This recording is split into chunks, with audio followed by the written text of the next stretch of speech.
barchangizga xayrli tong tilagan holda so'zim avvalida sizlarni bugungi umummilliy shodiyonamiz Navruz bilan chin qalbimdan samimiy muborakbod etmoqchiman. Sizlarga oilaviy farovonlik, xotirjamlik, tansihatlik, fayzga, barakaga to'la hayot tilayman. Ayni damda men Amerika Qo'shma Shtatlarining Illinoys shtatida joylashgan Chikago universitetida magistratura bosqichida liderlik va menejment sohasida tahsil olmoqdaman.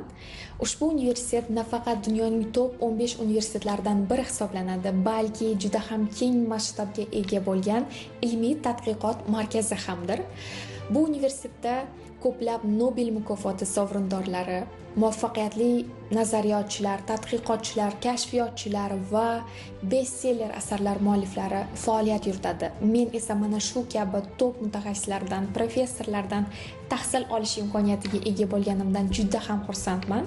Maksimal darajada ko'proq bilim, tajriba, malaka orttirishga, to'plashga harakat qilyapman va bu imkoniyatga ega bo'lishimda bevosita O'zbekistonimizni, davlatimiz rahbarini, el u yurtimizni o'rni beqiyos, chunki 2024-yilda el yurt umidi jamg'armasi stipendiyati deb topildi. Chikago universitetida ta'lim tizimi juda ham o'ziga xos. Bu universitet yuqori talablari, ilmiy salohiyati bilan boshqa oliygohlardan ajralib turadi. Darslardagi ishtirokim, vazifalarni bajarishim, natijalarim, kursdoshlarim, professorlarimda O'zbekiston haqida, O'zbekiston yoshlari, o'zbek qizlari haqidagi tasavvurlarni, qarashlarni shakllanishiga ham ta'sir qiladi. O'shaning uchun ham bu mas'uliyat beradi menga. O'qituvchilar oilasida tug'ilib o'sganman va bolaligimdan ilmga, izlanishga, mutolaaga bo'lgan muhabbatni ota-onamdan meros qilib olganman.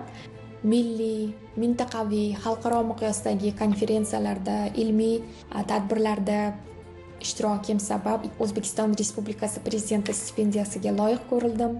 2022-yilda Respublika ilmiy maqolalar tanlovida g'oliblar safidan o'rin oldim va aynan mana shu yilda yana bir hayotimdagi eng quvonchli voqealardan biri sodir bo'ldi. 30-iyun sanasida Yoshlar kunida davlatimiz rahbari tomonidan Yangi O'zbekiston bog'ida kelajak bunyodkori medalini qabul qilib oldim va bu quvonchimni hozir ham aniq, ravshan his qilaman, eslayman. Bu men uchun navbatdagi yutuq emasdi, balki yangi, katta, buyuk mas'uliyat edi. O'zbekistonimizda yoshlarimiz uchun yaratilayotgan imkoniyat, yoshlarimiz ta'limiga kiritilayotgan investitsiyalar sabab ko'plab O'zbekistonimiz yoshlarini orzulari amalga oshmoqda va mana shu imkoniyatlardan foydalana olayotgan yoshlardan biri ekanligimdan mamnunman.